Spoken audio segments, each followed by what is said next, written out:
যাদের জীবিকা শুধু রাজনীতি, তারা কিভাবে করবে দেশের উন্নতি? চাঁদাবাজি, দুর্নীতির টাকা কতটুকু হালাল? ঘুষ, সুদ, চাঁদাবাজি, দুর্নীতি, এগুলা সবগুলাই একই ক্যাটাগরি জিনিস। এগুলা জুলুমের টাকা। এটি কিসের টাকা? জুলুম।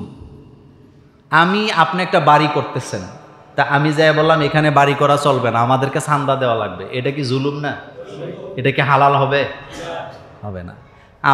আমাকে সরকার চাকরি দিছে এই কাজ করার জন্য, এখন আপনি আমার কাছে এই কাজের জন্য আসছেন কাজ আদায় করে নিতে, তা আমি ফাইল আটকায় রাখছি, আমি কাজটা করে দিচ্ছি না, অথচ আমি ডিউটির টাকা সরকার থেকে বেতন পাচ্ছি, তো এই টাকা কি হালাল হবে?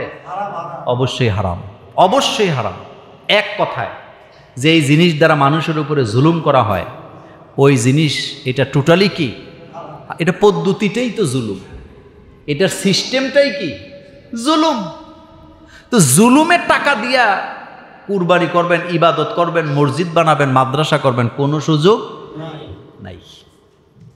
আমাদের দেশে যারা চাঁদাবাজি করতে যায়, আপনি কি জানেন তারা কি চাঁদা বলে কথাটা যায় কি কয়? পোলা পাইনে একটু পানি পুনি খাইব, পোলা পাইনে একটু পানি পুনি খাইব, তো তুই পেশাব খা।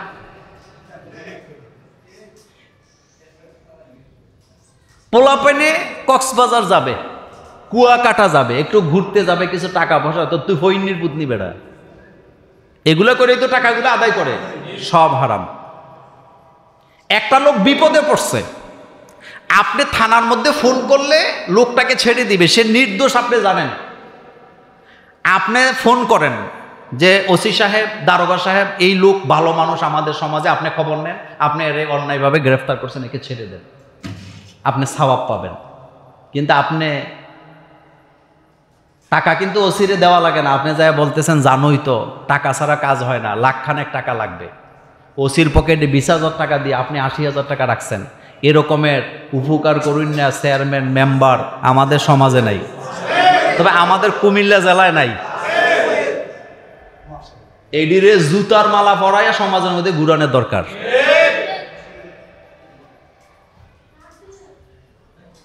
আপনি কারো উপকার করবেন নিঃস্বার্থভাবে, যেখানে কোনো স্বার্থ না, তাইলে এটা উপকার হলো। কিন্তু কায়দা করে খায়, আসেনি? আরেকটা কথা বলে দিয়ে দেই, এটা গুরুত্বপূর্ণ কথা, সেটা হলো মিডিয়া করে টাকা খাওয়া। কি করে?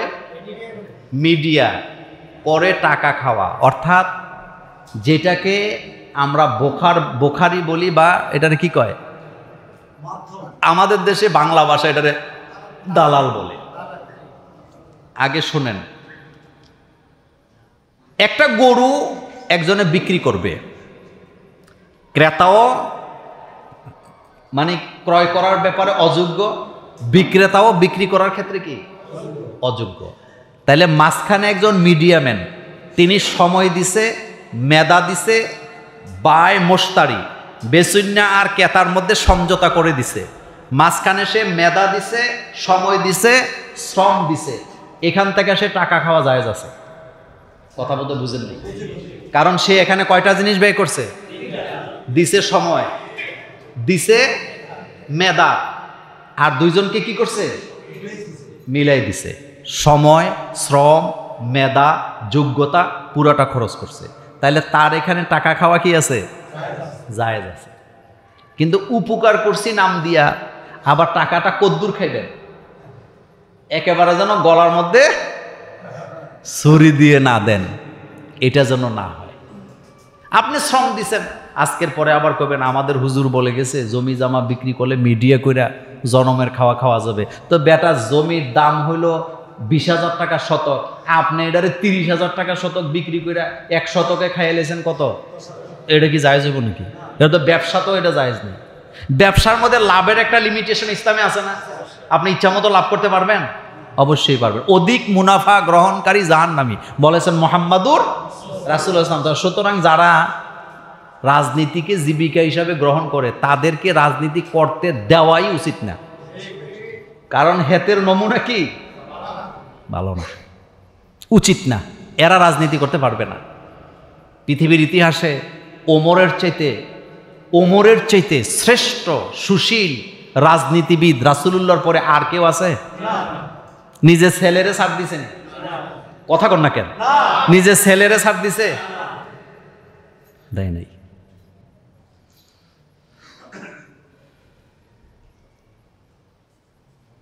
একটা প্রশ্ন আসছে, কুমিল্লা শহরে জুড়ে চলছে বাণিজ্য মেলার নামে জুয়ার ব্যবসা, এই ব্যাপারে মতামত? জুয়া হারাম। জুয়া কি? আর এটা হলো লটারি।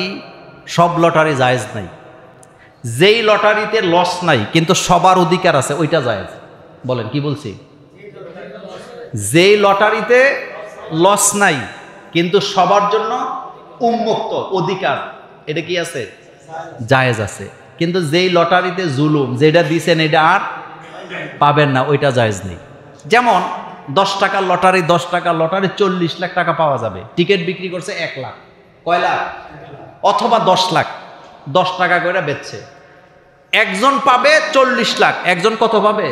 কিন্তু বাকি যে 10 টাকা করে দিছে তারা এই টাকা পাওয়ার আর কোনো কি নেই। এটা হারাম। এটা কি? হারাম। আমরা 10 জনে মিলে একটা লটারি করছি। কয়জন?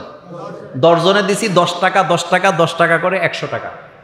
কিন্তু চুক্তিবদ্ধ হয়েছি প্রথমবার যার নাম উঠবে সে এই 100 টাকা নিয়ে যাবে, কিন্তু শর্ত হইল আগামী আরো যে 9 কিস্তি বাকি আছে সে 10 টাকা করে চালাইতে হবে। কথা বলতে বুঝেন না? এটা জায়েজ আছে। এটা কি আছে? কথা বুঝেন নাই? এটা কি আছে? একাধিক স্ত্রী থাকলে লটারি করা জায়েজ আছে, যদি স্ত্রীদের মধ্যে গ্যাঞ্জাম লাগে। রাসূল সাল্লাল্লাহু আলাইহি ওয়াসাল্লাম এটা কি করতেন? তো লটারি জায়েজ হবে ওই যে 10 জন, আজকে যে পাইছে ও আর পাবে না, ওর নাম বাদ। ওর নাম কি? ওর নাম আর লিস্টেও রাখা যাবে না, কিন্তু টাকা সে দিতে হবে শেষ পর্যন্ত। পরের দিন আবার আরেকজনের নাম উঠছে, ও পাবে কত?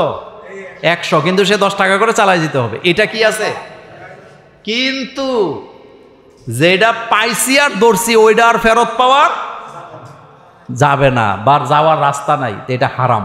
এটা কি নাই? জায়েজ নেই। যেই লটারিতে লস নাই কিন্তু সবার অধিকার আছে ওইটা জায়েজ। বলেন কি বলছি? যেই লটারিতে লস নাই কিন্তু সবার জন্য উন্মুক্ত অধিকার, এটা কি আছে? জায়েজ আছে। কিন্তু যেই লটারিতে জুলুম, যেটা দিছেন এটা আর পাবেন না, ওইটা জায়েজ নেই। যেমন 10 টাকার লটারি, 10 টাকার লটারি 40 লাখ টাকা পাওয়া যাবে, টিকিট বিক্রি করছে 1 লাখ, কয় লাখ? অথবা 10 লাখ, 10 টাকা করে বেচছে। একজন পাবে 40 লাখ, একজন কত পাবে? কিন্তু বাকি যে 10 টাকা করে দিছে তারা এই টাকা পাওয়ার আর কোনো কি নেই। এটা হারাম। এটা কি? হারাম। আমরা 10 জনে মিলে একটা লটারি করছি। কয়জন? 10 জনে দিছি 10 টাকা 10 টাকা 10 টাকা করে 100 টাকা। কিন্তু চুক্তিবদ্ধ হয়েছি প্রথমবার যার নাম উঠবে সে এই 100 টাকা নিয়ে যাবে, কিন্তু শর্ত হইল আগামী আরো যে 9 কিস্তি বাকি আছে সে 10 টাকা করে চালাইতে হবে। কথা বলতে বুঝেন না? এটা জায়েজ আছে। এটা কি আছে? কথা বুঝেন নাই? এটা কি আছে? একাধিক স্ত্রী থাকলে লটারি করা জায়েজ আছে, যদি স্ত্রীদের মধ্যে গ্যাঞ্জাম লাগে। রাসূল সাল্লাল্লাহু আলাইহি ওয়াসাল্লাম এটা কি করতেন? তো লটারি জায়েজ হবে ওই যে 10 জন, আজকে যে পাইছে ও আর পাবে না, ওর নাম বাদ। ওর নাম কি? ওর নাম আর লিস্টেও রাখা যাবে না, কিন্তু টাকা সে দিতে হবে শেষ পর্যন্ত। পরের দিন আবার আরেকজনের নাম উঠছে, ও পাবে কত? 100, কিন্তু সে 10 টাকা করে চালাই দিতে হবে। এটা কি আছে? কিন্তু যেটা পাইছি আর ধরছি ওইটা আর ফেরত পাওয়ার যাবে না, বা যাওয়ার রাস্তা নাই, এটা হারাম। এটা কি নাই? জায়েজ নেই।